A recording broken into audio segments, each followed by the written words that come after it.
Hello, good afternoon everyone. आज के lecture में हम क्या स्वदेशी आंदोलन पढ़ेंगे, है ना। राष्ट्रीय आंदोलन के अंतर्गत हम स्वदेशी आंदोलन देखेंगे।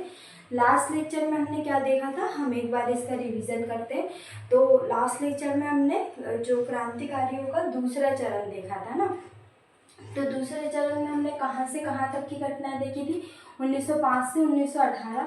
ये हमारा दूसरा चरण ही चल रहा है ना, क्योंकि प्रथम चरण थोड़ा जिसमें हमने सिर्फ उदारवादी देखा, उदारवादी नेता प्रमुख देखे, उनकी कार्यप्रणाली देखी। इसमें हम दूसरे चरण में देखेंगे 1905 से लेकर 1918 तक की घटनाएं, जिसमें हम देखेंगे उग्रवादी जो नेता हैं। हमने देख लिया कि उग्रवादी प्रमुख नेता कौन है, बाल गंगाधर तिलक, लाला लाजपत राय, बिपिन चंद्रपाल, है ना, आदि क्या है, उग्रवादी नेता। इसके बाद हमने कुछ कथन देखे थे जो अरविंद घोष के द्वारा कहे गए। इसके बाद हमने लाला लाजपत राय के द्वारा जो कांग्रेस के अधिवेशनों को 3 दिन का तमाशा बोला, है ना, ये कथन किसके द्वारा बोला गया, तो लाला लाजपत राय। इसके बाद हमने देखा बंगाल विभाजन, है ना, जो उग्रवादी आंदोलन है, उन राष्ट्रीय आंदोलन में योगदान है ना उग्रवादियों का, जिसमें हमने बंगाल विभाजन देखा। बंगाल विभाजन में हमने कहाँ तक की चीज़ें देख ली थी कि जो बंगाल विभाजन है, बंगाल विभाजन कब हुआ था, तो 1905 में हुआ था। किसके समय, तो लॉर्ड कर्जन के समय हुआ था। और इसमें क्या हुआ था, जो पूर्वी बंगाल है, पूर्वी बंगाल का जो राजशाही है, ढाका और चटगांव के जो 15 जिले, उनको असम में मिला लिया गया, है ना, इसके मिला लिया गया। देन उसके बाद हमने क्या देखा था, इसके बाद हमने स्वदेशी आंदोलन देखा था। स्वदेशी आंदोलन की हमने की स्थापना कब हुई थी, है ना, का कौन सा बहिष्कार प्रस्ताव पास किया गया था ना। और 16 अक्टूबर को क्या राष्ट्रीय शोक दिवस मनाया जाता है, कहाँ पे, बंगाल में, है ना, क्योंकि उस दिन क्या हुआ था, बंगाल विभाजन हुआ था, है ना। तो हम देखेंगे 7 अगस्त 1905 को स्वदेशी आंदोलन हुआ था, जो कि कलकत्ता टाउन हॉल में हुआ था। कहाँ पे, 7 अगस्त 1905 ईस्वी में कलकत्ता के टाउन हॉल में। उसी समय क्या बहिष्कार प्रस्ताव क्या हुआ था, पास हुआ था। कौन सा बहिष्कार प्रस्ताव पास हुआ था, कब, 7 अगस्त 1905 में कलकत्ता में टाउन हॉल। इसके बाद हम देखेंगे कि जो स्वदेशी आंदोलन है, स्वदेशी आंदोलन में क्या क्या चीज़ें हुई थी जो हमारे लिए इम्पोर्टेंट है, क्योंकि स्वदेशी आंदोलन 7 मार्क्स में आ सकता है। सबसे पहले ये कहाँ पे हुआ, है ना, इसमें कौन सा प्रस्ताव पास हुआ, तो ये हम लिख सकते हैं ना, क्या क्या चीज़ें हुई। तो हम लिख सकते हैं कि विदेशी वस्तुओं का क्या किया, बहिष्कार किया गया, है ना, जिसमें विदेशी कपड़ों की क्या, होली जलाना, है ना, ये सारी चीज़ें, होली जलाना, है ना। तो विदेशी कपड़ों की होली जलाना, विदेश में निर्मित नमक एवं चीनी का क्या करना, बहिष्कार करना, है ना। जो विदेश में निर्मित जो भी वस्तुएं हैं ना, जैसे नमक हो गया, चीनी, उनका क्या बहिष्कार करना। और धोबियों द्वारा विदेशी कपड़े धोने से क्या इनकार का आग्रह करना, है ना। और भी जो अन्य चीज़ें हैं विदेशी वस्तुओं में जो भी है, उनका क्या बहिष्कार करना, है ना। अगर हम इसमें देखें कि परिणाम में हम क्या लिख सकते हैं, तो परिणाम में हम ये लिख सकते हैं अत्यंत लोकप्रिय था कौन सा, स्वदेशी आंदोलन, तथा इसे राजनीतिक स्तर पर अत्यंत सफलता मिली, है ना। तो हम ये 2 चीज़ इसमें देखेंगे। सबसे पहले क्या देखेंगे कि 7 अगस्त 1905 को कलकत्ता के टाउन हॉल में, उसमें क्या बहिष्कार प्रस्ताव पास किया गया, और क्या क्या चीज़ें हुई संबंधित, विदेशी वस्तुओं का क्या बहिष्कार किया गया है, जिसमें विदेशी कपड़ों की होली जलाना, है ना, विदेश में निर्मित नमक एवं चीनी का क्या करना, बहिष्कार करना, धोबियों द्वारा विदेशी कपड़े धोने से क्या करना, इनकार करना। तो ये सारी चीज़ें हम अन्य में लिख सकते हैं या विशेष करके डाल सकते हैं ना, अगर हमारे 7 मार्क्स में। देन उसके बाद हम परिणाम में क्या लिख सकते हैं, तो अत्यंत लोकप्रिय तथा इसे राजनीतिक स्तर पर अत्यंत सफलता मिली। देन उसके बाद हम देखेंगे कि सांस्कृतिक क्या प्रभाव हुआ, है ना। उसके पहले हम ये देख लेते हैं कि 1905 में ही क्या हुआ था, बनारस अधिवेशन।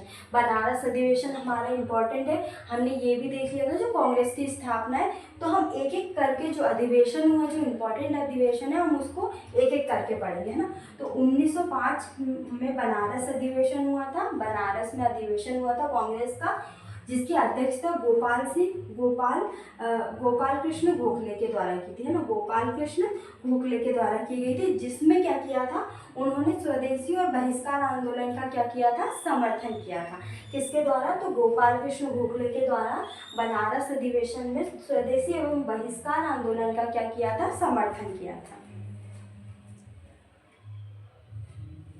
तो हम ये देखते हैं, बनारस अधिवेशन हमारा हो गया 1905 में और अध्यक्ष था गोपाल कृष्ण गोखले के द्वारा, जो कि गांधी जी के राजनीतिक गुरु थे। कौन? गोपाल कृष्ण गोखले गांधी जी के राजनीतिक गुरु है ना। तो गांधी जी के राजनीतिक गुरु कौन थे? तो गोपाल कृष्ण गोखले थे। इसके बाद हम देखेंगे अन्य में हम लिख सकते क्या क्या हुआ था। तो स्वदेशी व बहिष्कार आंदोलन का समर्थन किया था। हमने क्या क्या चीज़ें देख ली, एक बार हम और देख लेते हैं कि 7 अगस्त 1905 को कलकत्ता के टाउन हॉल में बहिष्कार प्रस्ताव पास किया, जिसके अंतर्गत स्वदेशी आंदोलन हुआ ना। देन उसके बाद हम विशेष देखेंगे। विशेष में विदेशी वस्तुओं का बहिष्कार, जिसमें विदेशी कपड़ों की होली जलाना, विदेशों में निर्मित नमक एवं चीनी का क्या बहिष्कार करना, धोबियों द्वारा विदेशी कपड़े धोने से इनकार करना। देन परिणाम में हम क्या लिखेंगे? अत्यंत लोकप्रिय तथा इसे राजनीतिक स्तर पर अत्यंत सफलता मिली। फिर हम देखते हैं कि 1905 में बनारस अधिवेशन भी हुआ था, जिसकी अध्यक्षता गोपाल कृष्ण गोखले ने की थी, जिसमें स्वदेशी और बहिष्कार आंदोलन का समर्थन किया था। देन हम उसके बाद हम क्या देखेंगे कि सांस्कृतिक प्रभाव क्या हुआ था, कौन सा? स्वदेशी आंदोलन का ना सांस्कृतिक प्रभाव हुआ था। और हम देखेंगे कि इसमें किन किन लोगों का योगदान था, इसमें बहिष्कार आंदोलन में मुख्य रूप से किन किन लोगों का योगदान था। अगर 7 मार्क्स में हमारा क्वेश्चन आता है तो ये हमारे किन किन लोगों का योगदान था, तो मुख्य रूप से पूर्ण रूप से क्या महिलाओं ने इसमें भाग लिया था। महिलाओं के द्वारा पूर्ण रूप से महिलाओं के द्वारा क्या लिया था? स्वदेशी के द्वारा स्वदेशी आंदोलन में भाग लिया था। और छात्रों के द्वारा भी इसमें भाग लिया था, छात्रों के द्वारा भी, है ना। और हम इसमें एक चीज़ और लिख सकते हैं कि कौन इससे अछूते रह गए थे, तो किसान लिख सकते हैं और मुसलमान। तो ये 2 लोग हैं जो आंदोलन से अछूते रह गए थे। बाकी पूर्ण समर्थन किसका था? महिलाओं का। और छात्रों के द्वारा भी इसका पूर्ण समर्थन किया था ना। हम देखेंगे अब इसके सांस्कृतिक प्रभाव क्या हुआ है ना। सांस्कृतिक प्रभाव में हम देखेंगे कि इस समय क्या हुआ था, जब स्वदेशी आंदोलन चल रहा था उस समय क्या बंगाल में क्या बांग्ला साहित्य का स्वर्ण युग कहा जाता है। क्या बोलते हैं? बंगाल में बांग्ला साहित्य का क्या बोलते हैं? स्वर्ण युग, है ना। तो स्वर्ण युग बोलते हैं ना संस्कृत। इसके बाद हम देखेंगे कि जो रविन्द्रनाथ टैगोर है, रविन्द्रनाथ टैगोर द्वारा बांग्लादेश का राष्ट्रीय गान क्या था? बांग्लादेश का जो राष्ट्रीय गान अमार सोनार बांग्ला।